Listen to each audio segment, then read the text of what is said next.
All right, we're back here on The Party on CHMR. I'm your host, Warren Gordon. And I'm Chelsea Skeins. And we are on the phone currently with Ian Foster. How's it going, Ian? Good. How are you doing? Good. Pretty good.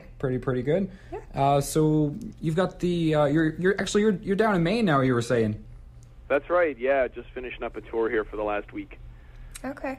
So I don't know if you just like to kind of explain a bit about your work and your music for people who might not know a lot about it. That'd be cool. Sure. Well, I'm a songwriter from St. John's. Mm-hmm. I've got a couple of records out. I think you were just playing Deep Dark Night from what I could hear from That's the right, background when we were chatting. Yeah. So that's from my latest record, which is called The Evening Light. It was just nominated for a number of Music NL awards. I guess that was about 2 weeks ago. That happened in St. John's. Okay. And I tour fairly often, as I'm out of the country right now. But St. John's is home. And I do play there fairly often as well. Okay. So how would you describe your music? Did I say describe? Yes. Yeah. Describe. Okay. Yeah. Well, I guess it's sort of in the folk genre. I mean, it's sort of funny, isn't it, when you talk about like folk or rock or pop or any of those names, because I'm not even sure that they mean a whole lot nowadays. You know, like what is pop music? What is rock? What is folk? You know, it's such a big genre overall. But I guess I say folk over any of the others, even though it has influences like rock and that sort of thing. Mostly because there's a lot of emphasis on story, I think, and narrative in my music, and so that sort of goes more with the folk tradition than the other ones. A typical live show. I tend to tell quite a number of stories. Sometimes it's the stories are as long as the songs. So yeah, I guess I would overall I would say it's sort of more in the folk area, sort of new folk, I guess. Yeah. So The Evening Light is your newest album, I think, released in 2011, yes? Yeah, it's just barely over a year old right now. Barely over a year old. How does it compare to your older albums? Well, I guess it's sort of an evolution of sound overall, Like, I feel like my sound has definitely changed over the course of the records I've released. But I think it's a sensible evolution for the most part, if I can put it that way. I feel like if you listen to my records in order, you would kind of hear the progression of sort of where the songwriting has gone and the direction of the music. So. Right. Do you find that there are common themes throughout all of your albums, or do you find that they kind of differ in what your writing is about? Yeah. Well, I mean, obviously, I try to change it up as much as possible. But I mean, I think each record in some way has sort of had its own theme, and usually never purposely constructed. I've generally, I guess it's basically like you write a period. You write a certain kind of song during a certain period of your life, and then when I'd look back at those songs, there would be maybe a current thread running throughout it. My first record has a lot to do with sort of distance and communication, that sort of thing. And the second record has a lot of stories about cities on it. The modern record, I think, in some ways is my most Newfoundland record, and I say that carefully because I'm certainly not in the sort of Newfoundland Celtic tradition or anything like that, but Newfoundland and St. John's has always been my home, and even from the cover, I mean, I don't know if you have a physical copy of the record there. Yeah, we do. It's very nice cover art. Thanks. Yeah, it's a local artist named Hilary Winter who did that, and it's actually a photograph printed and painted over to create that. And it's from the Battery, and I think the Battery is a really, it's in some ways like a cool symbol, because the Battery is very, it's like stepping back 100 years, when you look in the Battery, but it's attached to a very modern part of the city in many ways. Right. And I think, that's sort of reflected maybe in my music a little bit, it's sort of the modern meets the past. So I think the latest record, if I had to say there was sort of a theme, it would be that. And also there's a certain, I think, hope that runs through the songs. Like Deep Dark Night has that kind of hopeful optimism to it. And a number of the other songs on the record reflect that as well. Right. So where do you draw your inspiration from, like for your songwriting and putting albums together and that whole thing?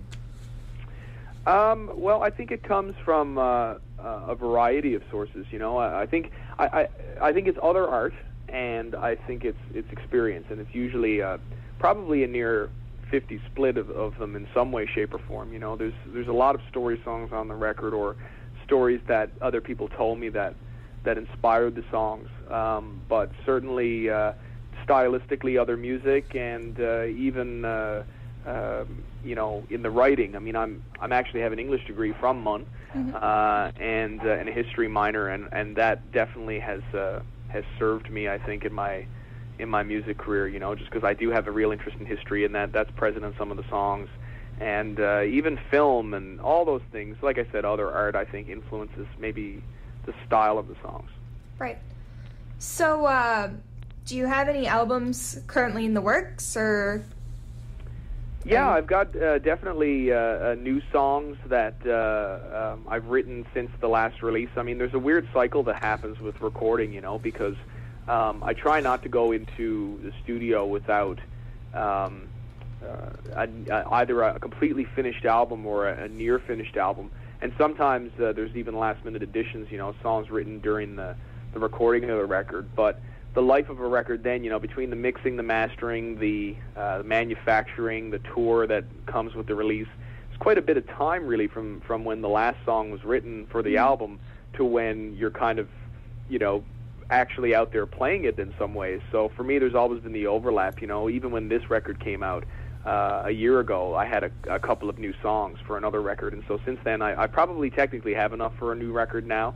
Okay. I kind of like to go in with, you know, more like 20 songs instead of, you know, 10 out of 10. You know, It's better to have 20 out of 10 and pick the 10 best ones. So, yeah, it's definitely on my mind at this point. I'm not really, I'm not walking through the studio doors yet, but it's on my mind. In fact, I'll probably play a couple of new songs at the shows that I'm on this show to promote, the Sky Digger shows, the November 16th and 17th at the Rocket Room. Yeah, so moving into the live music, like you were saying, the live shows and the touring and stuff like that. You said you were in Maine right now? That's right. And so how's that going? Good. We had a little bit of a rough time earlier this week, as you, I'm sure, have seen on the news. Hurricane Sandy, this was sort of right in the path of that. And the news down here was near apocalyptic at times with the news of that hurricane. Yeah, people were pretty freaked out. But people have been really sweet, and all the shows have been very attentive and that sort of thing. And again, for someone who, you know, is a storyteller as well as a songwriter, you know, that kind of vibe at a show is really important. So, yeah. So, do you have any upcoming tours other than, you know, playing in upcoming tours or shows, I should say? Well, yeah, well, the next show at St. John's, as I mentioned, is the one at the Rocket Room with the Sky Diggers. I'm looking forward to opening those shows. So, yeah, I'll be doing open sets both nights, the 16th and the 17th at the Rocket Room. And then I actually head to Labrador 3 days after, November 20th. I've actually never been to Labrador, I'm ashamed to say, because it is part of my province. And out of all the tours I've done, I haven't made it going up for the Labrador Creative Arts Festival for a week. Okay. Have you played with the Sky Diggers before? No, this will be my first time. Okay, that's cool. So what are your thoughts on the Sky Diggers? Yeah. They're great guys, for sure, for the interaction that we've had, and I'm quite looking forward to playing with them. Cool. So what are your upcoming plans for the future? Well, it's sort of a cycle, you know, for what I do. It's, you know, you write a record and you record it and you go on tour. And for me, I mean, you were asking about inspiration a little earlier, and like I said, you know, experience is a big factor. And to be honest, touring is a real, you know, injection of experiences, really. I mean, you're traveling to new places and meeting new people every single day. Right. And so that tends to inspire songs, and then you write new songs, and then you go to the studio. You know, so it is a constant circle. So really, more of that. You know, and I do a little bit of scoring work as well in St. John's, a little bit of producing work. So there's a couple of projects coming up in the new year that I'm looking forward to on that. Hello. Hello. Hi. Yeah, we got you. Okay. Thought we had lost you. I heard that as well. Yeah. Yeah. Okay. Yeah, that's all the questions from us. Thank you very much for joining us here on the show. Thanks for having me on, guys. Best of luck with your show with the Sky Diggers. Yeah, I hope to see you guys there if you can.